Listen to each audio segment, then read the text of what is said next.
नमस्कार दोस्तों, DD red के एक और रिएक्शन वीडियो में आप सभी का स्वागत है। मैं हूं आलोक। तो आज जो वीडियो लेकर आया हूं वो वीडियो है कैटलिस्ट रिकॉर्ड्स का और इसका टाइटल है पाकिस्तान इंडिया के 3 वॉर्स कौन जीता है। पब्लिक ने आंसर से सवाल कर दिया, एंकर से सवाल कर दिया, सॉरी। अच्छा जी, चलिए देखते हैं क्या है इसमें। सर मुझे ये बताएं 1947 में इतनी कुर्बानियाँ हमने दी थी ये बनाने के लिए, कायद की बड़ी जद्दोजहद थी, इकबाल का ख्वाब था। और मौजूदा करंट टाइम के अंदर अगर वो कायद आज ज़िंदा होते और वो ये देखते कि इस मुल्क के नौजवान जो है वो जा रहे हैं, तो क्या पॉइंट ऑफ व्यू उनका होता, कहाँ क्या सोच होती है देख के उनकी। सर उनकी क्या वो उनकी मेहनत ज़ाया जाती है, जिस तरह हमारी सारी ज़िंदगी की मेहनत ज़ाया गई है 25-30 साल की। उनकी ज़्यादा थी तो उनको ज़्यादा अफसोस होता। हमने तो अपने लिए मेहनत की है, उन्होंने हमारे लिए की थी। तो यही था कि उनकी ज़िंदगी बेकार गई है और क्या हुआ वो चले सर। मुझे ये बताएं, एक टाइम था जब हम यूरोप की बात किया करते थे, हम कहते थे आप बाहर की कंट्रीज़ को देखें। अच्छा, वक्त एकदम ऐसा बदला कि हमारी कंट्री के लोग फिर भारत की मिसालें देने लग गए कि जो पहले यूरोप हमारे लिए एक एग्जाम्पल होता था, अब भारत हमारे लिए एग्जाम्पल बन गया हर शोबे के अंदर। इतना आगे कैसे निकल गया, हमें क्यों नहीं पता चला कि वो इतना आगे निकल गया। सर उनकी गवर्नमेंट की पॉलिसीज़ अच्छी हैं ओबियसली। वो लोग वहाँ पे कुछ चीज़ें हैं जो ठीक नहीं है, जैसे क्या वो आप लोग। नरेंद्र मोदी की गवर्नमेंट को अच्छी गवर्नमेंट मानते हैं? सर अगर उनकी आवाम उनसे खुश है तो वो ऑब्वियसली उनके लिए अच्छी गवर्नमेंट है। अब उनका हमारे से क्या लेना देना। लेकिन इधर के हुक्मरान तो आम पाकिस्तानी को यही बताते हैं कि वहाँ की गवर्नमेंट सही नहीं है। और आपको नहीं लगता यहाँ पे छुपाया जाता है कि अगर यहाँ पता चल गया कि वो कितने खुशहाल हैं तो यहाँ मसला हो जाएगा फिर? आप मुझे ये बताएं कि पाकिस्तान और इंडिया की 3 जंगें हुई हैं, वही है। कौन जीता है तीनों? क्या स्कोर है उनका? आप बता दें, मुझे नहीं पता। या आप बताना नहीं चाह रहे ऑन कैमरा? नहीं नहीं, मुझे पता ही नहीं है, जेन्युइन बात है। 1971 वाली हम हारे थे, 65 वाली हमारी किताबों में हम जीते हुए हैं। अच्छा। तीसरी कौन सी थी? 48 में हुई थी। तीसरी 48, वो रियासतों वाली की बात कर रहे हैं आप।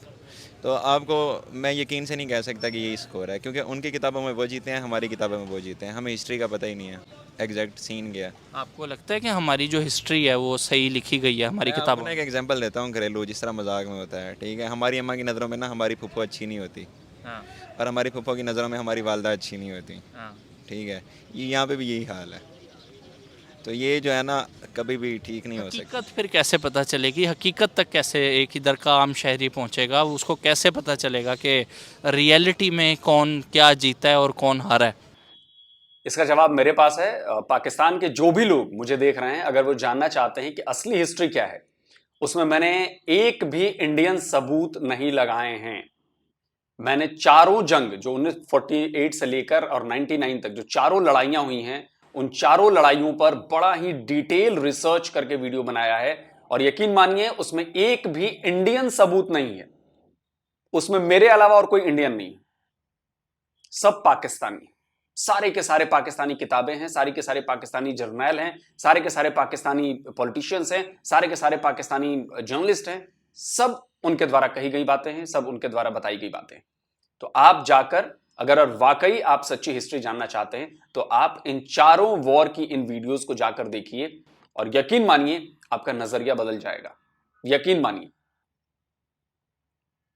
सर रियलिटी वो फिर ये है कि आप अनबाइस्ड, जिस तरह अब बड़े बड़े जो हैं राइटर्स जिन्होंने बुक्स लिखी हैं इन चीज़ों पे, आपके पास नॉलेज हो, आप नॉलेज गेन करो, और वो भी अनबायस्ड लोगों से। ये नहीं कि अब हमारी पाकिस्तान स्टडीज़ की बुक में जो है हर जंग भी हम जीते हैं, हमने इंडिया वालों का नुकसान किया, ये नहीं पता कि हमने सरेंडर भी किया है 71 में, हमने क्या किया, और 71 वाला जो वाक़या हुआ जो बांग्लादेश बना, उसके पीछे कौन किसका हाथ था, रीज़न्स क्या थी उसकी, हमें उन चीज़ों का आम बंदे को तो पता ही नहीं है, और हमारी किताबों में लिखा भी नहीं है। आप थोड़ा सा गौर से देखें तो हमारी अपनी गलतियाँ जिसकी वजह से वो सारा कुछ हुआ। अब बांग्लादेश की मिसाल ले लेते हैं हम। अब बांग्लादेश वाले हमसे काफ़ी बेहतर हैं, उनकी इकॉनमी अच्छी है, वो लोग खुश भी हैं, ठीक है। खुश नहीं है, साउथ एशियन तो वैसे ही अपनी गवर्नमेंट से बहुत ज़्यादा खुश नहीं है, लेकिन ये है कि वो पाकिस्तान से बेहतर हालात में हैं। तो अगर आज वो पाकिस्तान में होते तो वो भी हमारी तरह जलील हो रहे होते, तो क्या फ़ायदा, वो अच्छे रह गए, फिर उनकी किस्मत।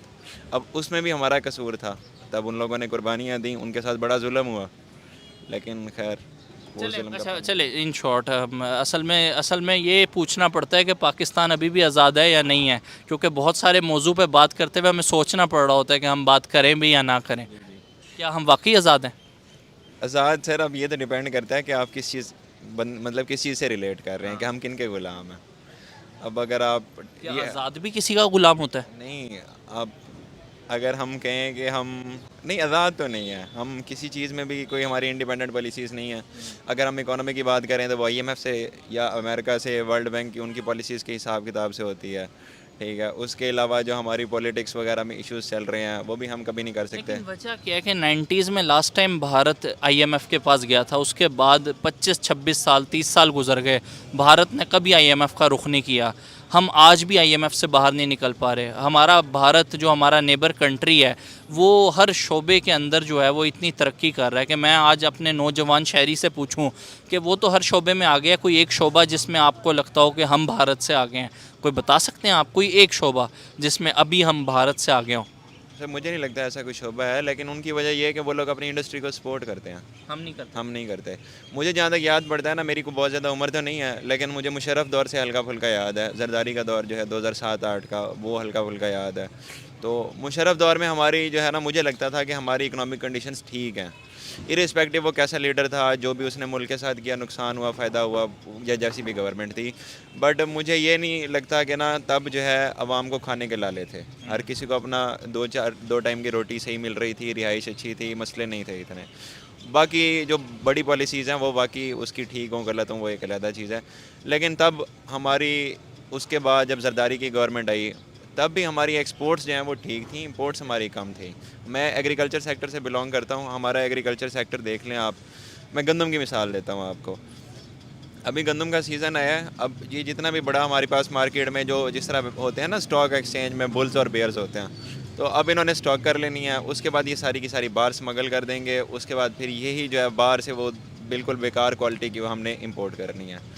तो जब हम एक्सपोर्ट करेंगे अच्छी चीज़ और फिर वही डबल रेट में हम इंपोर्ट करेंगे उसके बिल्कुल तकरीबन 100 गुना कम क्वालिटी वाली चीज़, तो आप किस तरह फिर सर्वाइव करेंगे। अभी हमारी गंदम हर साल ऐसे ही होता है, शुगर भी हमारी हर साल ऐसे ही होता है, ये सारी एक्सपोर्ट हो जाती हैं, फिर बाद में हमें कर्ज़े लेके वापस इंपोर्ट करनी पड़ती है, मुल्क में खाने के लिए गंदम नहीं होती। तो जब हम अपनी इंडस्ट्री को सपोर्ट नहीं करेंगे तो ऑब्वियसली हम किस तरह अपना मुल्क लेके चलेंगे। फिर बांग्लादेश की एक और मिसाल दूं, अब हम लोग देते हैं बेनज़ीर इनकम सपोर्ट प्रोग्राम, ठीक है। हमने ना मफलूज बनाया हुआ है, 2-4 हज़ार के लिए लाइनें लगी होती हैं रात के 1-1, 2-2 बजे तक, बैंकों के पीछे बैरवाम खड़ी हुई है।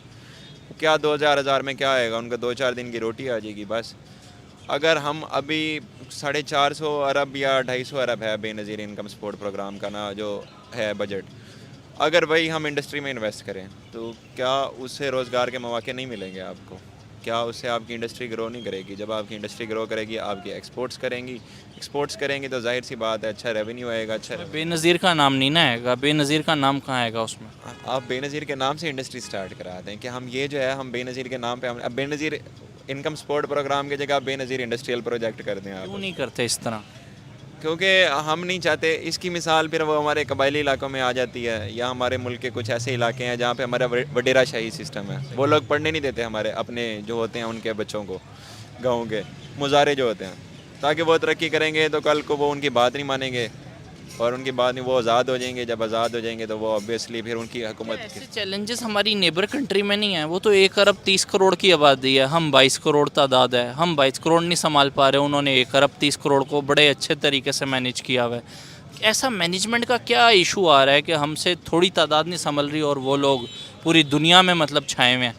सर ये तो अब मैं आपको बहुत पता है इस टाइम अमेरिका कौन चला रहा है? भारत पूरा अमेरिका इस टाइम चला रहा है। नहीं, मैंने इस चीज़ को बहुत ज़्यादा स्टडी नहीं किया। मल्टीनेशनल कंपनीज के जो सीईओज हैं वो ज़्यादातर आपको पता है किस कंट्री से हैं? इंडिया नहीं है, इंडिया नहीं है। क्या वजह क्या है? सर वजह वहाँ पे अपॉर्चुनिटीज़ हैं, वो लोग सपोर्ट करते हैं अपने से जो उनकी यूथ है। अब वहाँ पे आप देख लें सीए, अब पाकिस्तान में जो है चार्टर्ड अकाउंटेंट्स बहुत कम है, या अभी ये जगह जो है गढ़ है लाहौर में चार्टर्ड अकाउंटेंट्स का, ठीक है। और यहाँ पे आपको बहुत ज़्यादा लोग मिलेंगे, लेकिन उनमें से भी 60% छोड़ जाते हैं, ठीक है। बाकी जो होते हैं वो भी बाहर चले जाते हैं सीए वगैरह, एसीसीए वगैरह करके। लेकिन अब इंडिया में देख लें, उनका मेडिकल सेक्टर हो, इंजीनियरिंग सेक्टर हो या सीए हो, उनका जो मर्जी सेक्टर हो, वहाँ पे उन लोगों ने अपने यूथ को फैसिलिटेट ही इतना किया है। अब उनकी इंजीनियरिंग की डिग्रीज़ अब इस काबिल हैं। अब मैं आपको बताता हूँ, अब पाकिस्तान में ना डॉक्टर अच्छे होते हैं एज़ कम्पेयर टू इंजीनियर्स। उसकी वजह यह है कि हमारे जो मेरे 4 दोस्त इस टाइम ना डॉक्टर बन रहे हैं। मेरे घर वालों ने भी कहा था कि डॉक्टर बनना है, मुझे शौक़ नहीं था। तो अब वो 4 दोस्त जो बन रहे हैं ना, अब वो माशाल्लाह काफ़ी अच्छे लड़के हैं। और वो साथ में प्रैक्टिस भी कर रहे हैं, फिर हाउस जॉब्स भी होती है, तो उनको साथ साथ प्रैक्टिकल का एक्सपोजर मिल रहा है। ठीक है, अब मैंने एग्रीकल्चर में एमफिल स्टार्ट किया, उससे पहले मेरा एग्रीकल्चर बैकग्राउंड है थोड़ा सा, इसी तरह मेरे कुछ दोस्त हैं वो इंजीनियरिंग कर रहे हैं, लेकिन क्या फ़ायदा हुआ, हमें सिर्फ थ्योरी रटवाई जाती है, प्रैक्टिकल का हमें टका नहीं पता। मैं अभी चला जाऊँ फील्ड में, मुझे कुछ नहीं आता। लेकिन सर क्या वजह है यहाँ पे, मैं आपसे, आपने डॉक्टर की बात की, आज भी पाकिस्तानी डॉक्टर्स जो हैं वो लीवर का जो भी पेशेंट होता है उसको रिकमेंड करते हैं कि आप इंडिया से जाके अपना ट्रीटमेंट करा के आएँ। मैं पर्सनली बहुत सी फैमिलीज से मिला हूँ जो मतलब ट्रीटमेंट करवा के आई हैं और बहुत अच्छा पॉजिटिव वर्ड ऑफ माउथ रखती हैं कि उन्होंने बड़े अच्छे तरीके से पाकिस्तानियों को वेलकम किया, मतलब, और उनके डॉक्टर्स ने बड़ा अच्छा ट्रीटमेंट भी किया।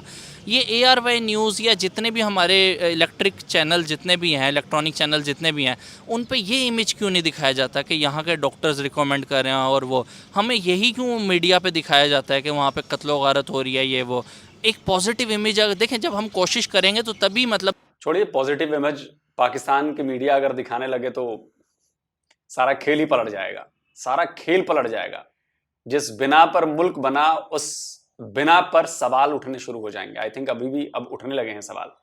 आपने मेडिकल फील्ड की बात की है, आपने वहां से आने वाले पाकिस्तानियों के इलाज की बात की है, बात बिल्कुल सही है। पाकिस्तान से हर साल यहाँ पर न जाने कितने लोग आते हैं बड़ी गंभीर बीमारियों को लेकर और अपना इलाज इंडियन डॉक्टर से करवा कर जाते हैं। ये वही पाकिस्तानियों का देश है जहां पर मैक्सिमम जनता हमें काफिर कहते हुए नहीं थकती है, हिंदू बनिया कहते हुए नहीं थकती है, और उन्हीं काफिरों, उन्हीं हिंदू बनियों से, उन्हीं डॉक्टरों से आप अपनी जान बचवा कर लेकर जाते हो। मुझे याद है अभी हाल ही में एक आफशा गुल थी लड़की, शायद उनके गले में या कंधे में या इसमें गर्दन में कोई दिक्कत थी।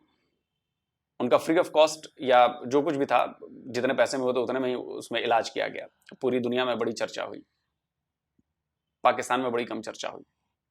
मुझे याद है कि शायद बोन मैरो ट्रांसप्लांट कराना था एक बच्ची को या एक छोटे बच्चे को, बेंगलोर में हमारे यहाँ हुआ। वो पाकिस्तान का ही बच्चा था, बिल्कुल छोटा सा बच्चा था, शायद उसका भी हुआ।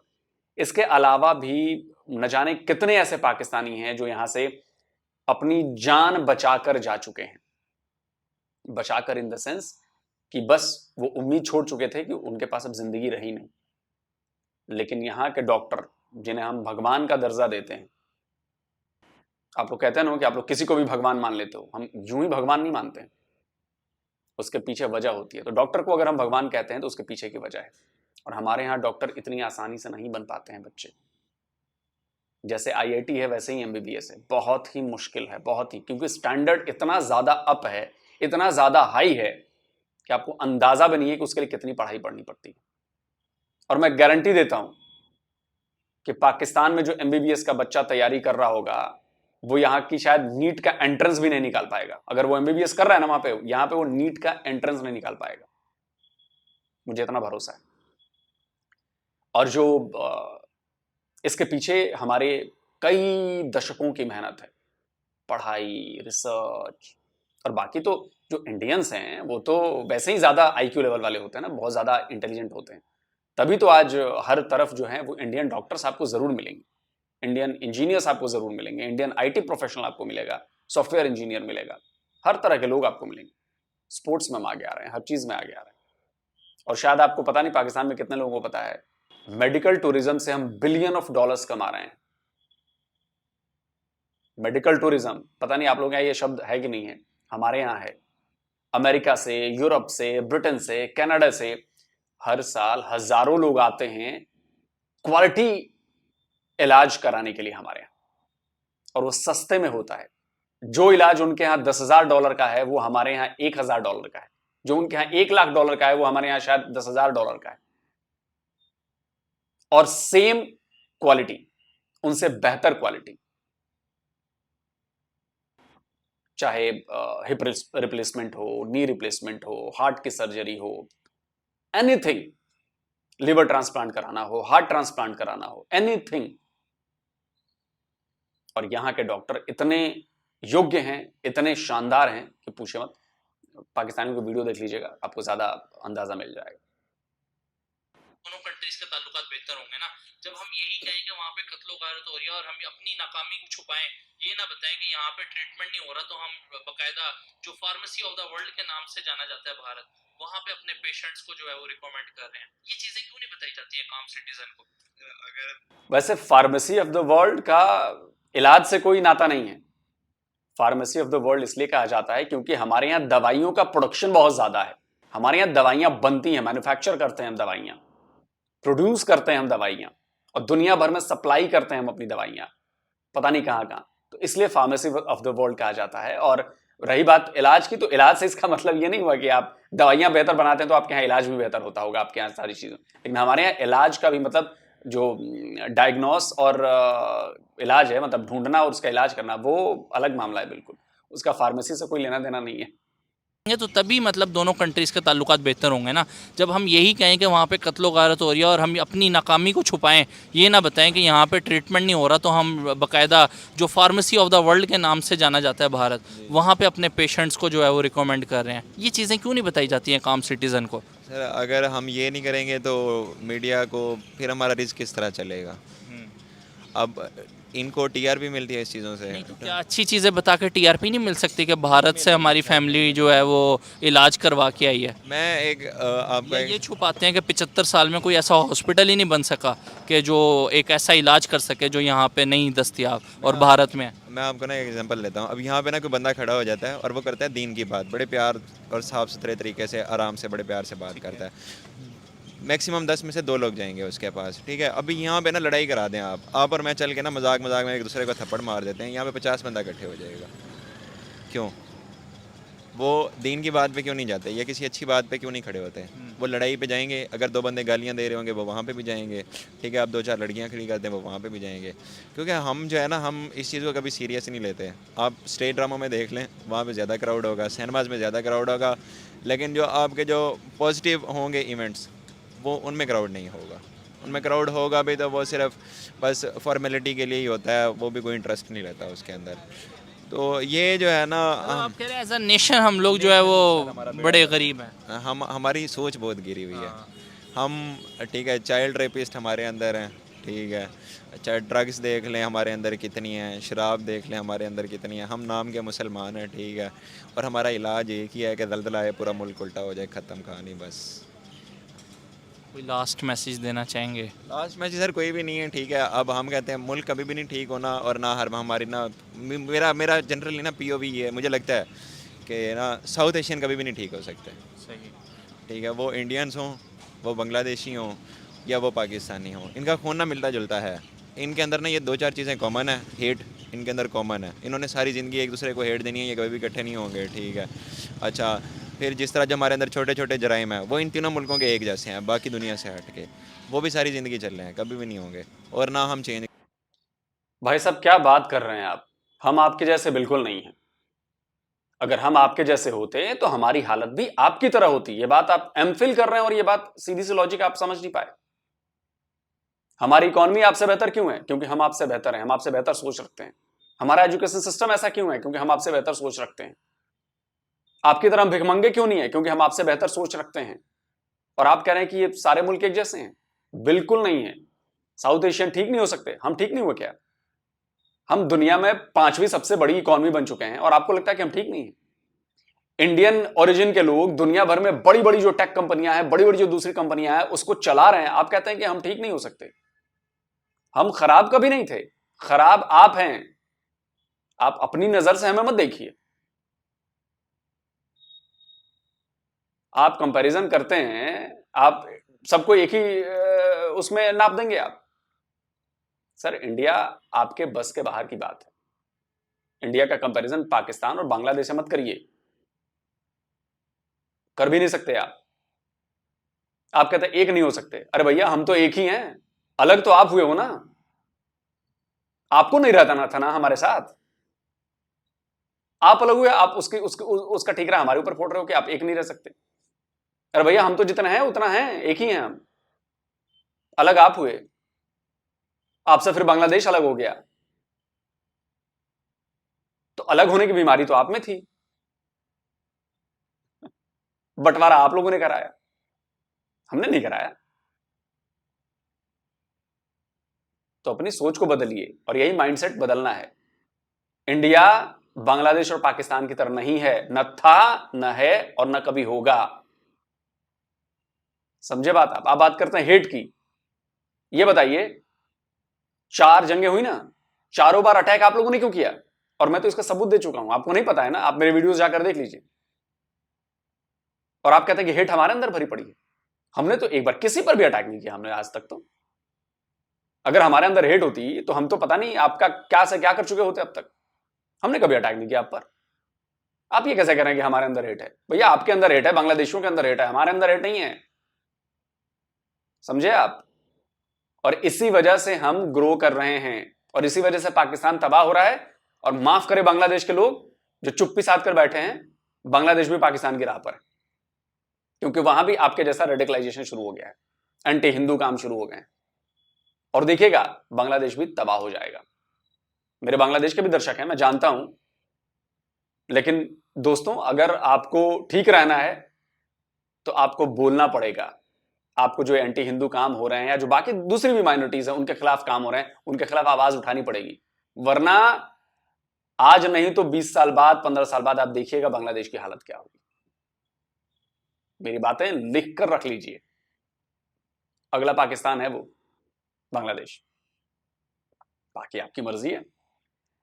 रही बात जंगों की, तो जंगों की सारी विस्तार में यहां पर नहीं बताऊंगा। वहां पर मैं वीडियोस बना चुका हूं, आप लोग चाहिए डिफेंस डिटेक्टिव पर, और चारों वीडियो तसल्ली से देखिए। मुझे लगता है आप सबने तो मैक्सिमम लोगों ने देख रखी है वीडियो, पाकिस्तान में भी लोगों ने देख रखी है। किसी के पास उसका जवाब नहीं है, किसी के पास उसका जवाब नहीं। बस हवा हवाई बातें होती हैं, हमने 65 में ये कर लिया, 65 में वो कर लिया। अरे ऑन रिकॉर्ड बताओ 65 में क्या हुआ? ऑन रिकॉर्ड पाकिस्तानी जनरल्स अपनी किताबों में क्या लिखा है? ऑन रिकॉर्ड पाकिस्तानी एयरफोर्स के चीफ क्या कहते हैं? वो सब मैंने बताया है, सब मैंने दिखाया है, बतौर लिंक्स मैंने दिए हैं।